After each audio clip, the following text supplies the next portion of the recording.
Hello बच्चों, good morning.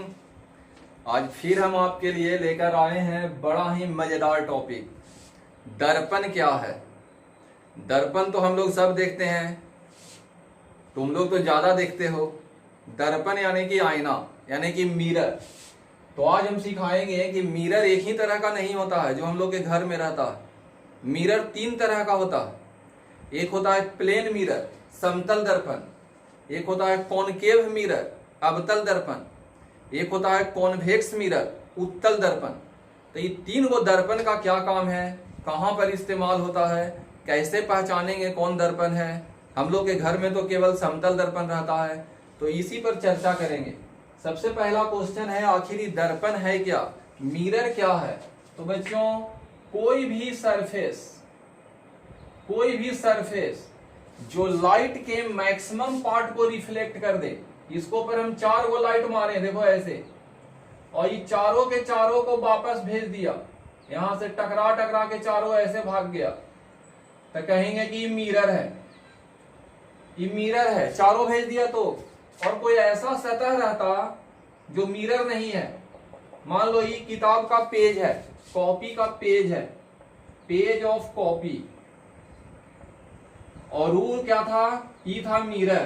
तो mirror पर चार लाइट मारे तो चारों वापस आ गया।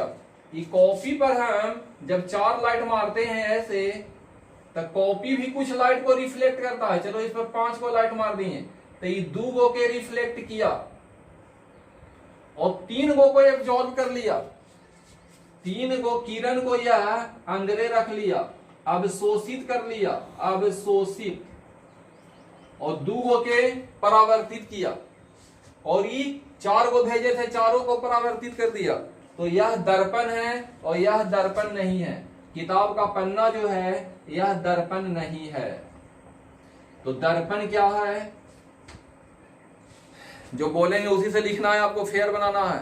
दर्पण क्या है, वैसी सतह जो निश्चित नियम के अनुसार प्रकाश के अधिकांश भाग को परावर्तित कर देता है, दर्पण कहलाता है। वीडियो को डाउनलोड कर लेना और उसको स्लो मोशन में करके सुनना, तो फिर लिखा जाएगा फेयर। वैसी सतह जो निश्चित नियम के अनुसार प्रकाश के अधिकांश भाग को परावर्तित कर देता है, उसको कहा जाता है दर्पण। अब है दर्पण कितने तरह का होता है। तो बच्चों, ऐसे तो दर्पण तीन तरह का होता है, लेकिन हम लिखा रहे हैं दर्पण दो तरह का। दर्पण दो प्रकार का होता है। दर्पण दो प्रकार का होता है। कौन कौन बच्चों, ऐसे करके को डायग्राम बना देना दर्पण, और ऐसे करके ऐसे बना देना समतल दर्पण, और इधर में बना देना गोलीय दर्पण। गोलीय दर्पण बच्चों, गोलीय दर्पण पुनः दो तरह का होता है। गोलीय दर्पण फिर से दो तरह का होता है, एक उत्तल दर्पण, पहले अवतल लिख देते हैं, अवतल दर्पण, और एक होता है उत्तल दर्पण। तब कोई पूछता है कि दर्पण कितने तरह का होता है, तो कोई टीचर पढ़ाते हैं कि दर्पण तीन तरह का होता है, तो भी सही है, समतल दर्पण, अवतल दर्पण और उत्तल दर्पण। लेकिन हम पढ़ाते हैं कि दर्पण दो तरह का होता है, समतल दर्पण और गोलीय दर्पण। फिर पूछेगा गोलीय दर्पण कितने तरह का होता है, तो दो तरह का, अवतल दर्पण और उत्तल दर्पण। समतल दर्पण फोटो से पहचानना है बच्चों। समतल दर्पण एकदम ऐसा रहेगा प्लेन, तो हम लोग के घर में ये वाला दर्पण रहता है। अवतल दर्पण ऐसे धंसा हुआ रहेगा, ऐसे, ये अवतल दर्पण है। उत्तल दर्पण ऐसे उठा हुआ रहेगा, तो ये उत्तल दर्पण है। आप लोग तीनों तरह का दर्पण देखे हुए हैं।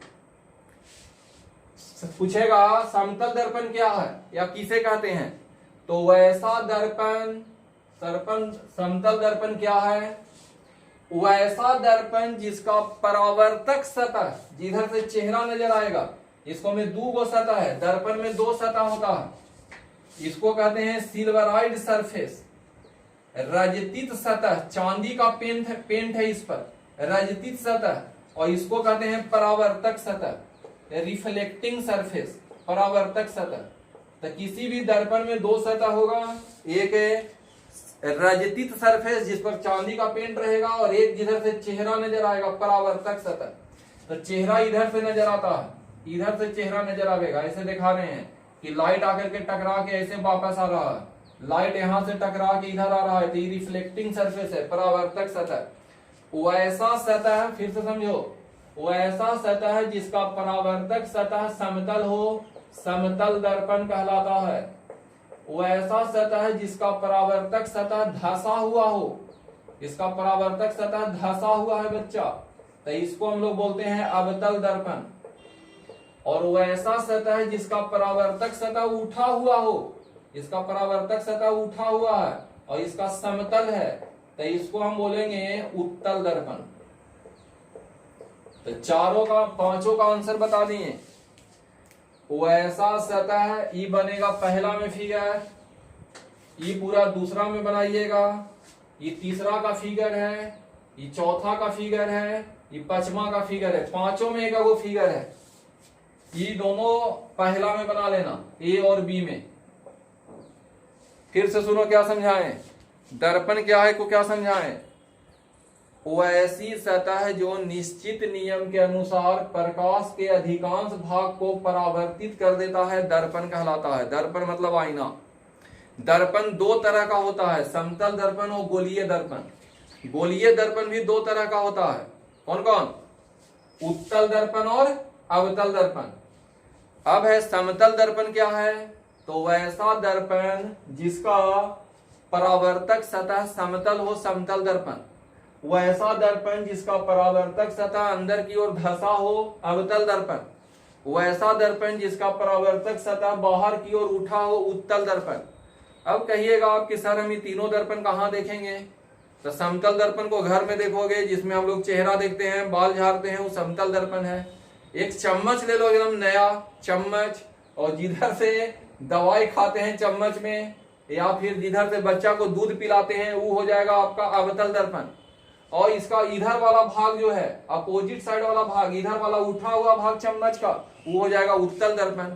तो उसमें अपना चेहरा देखना, नाक कान देखना चम्मच में। इधर से देखोगे तो बड़ा नजर आवेगा, अवतल में बड़ा नजर आता है, उत्तल में देखोगे तो छोटा नजर आवेगा।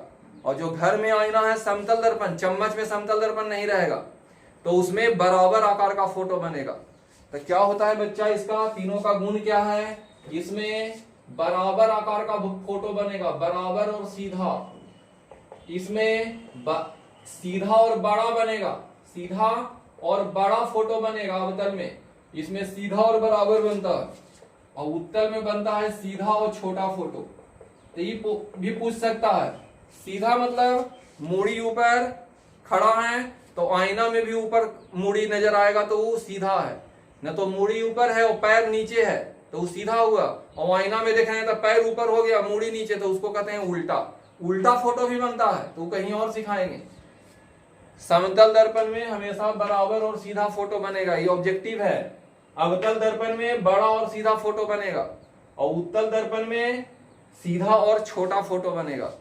तो आज दर्पण के बारे में इतना ही, और जो बोल रहे हैं बार बार रोना है, उसी से फेयर करना है आपको, किसे कहते हैं, और फिगर भी बनाते जाना।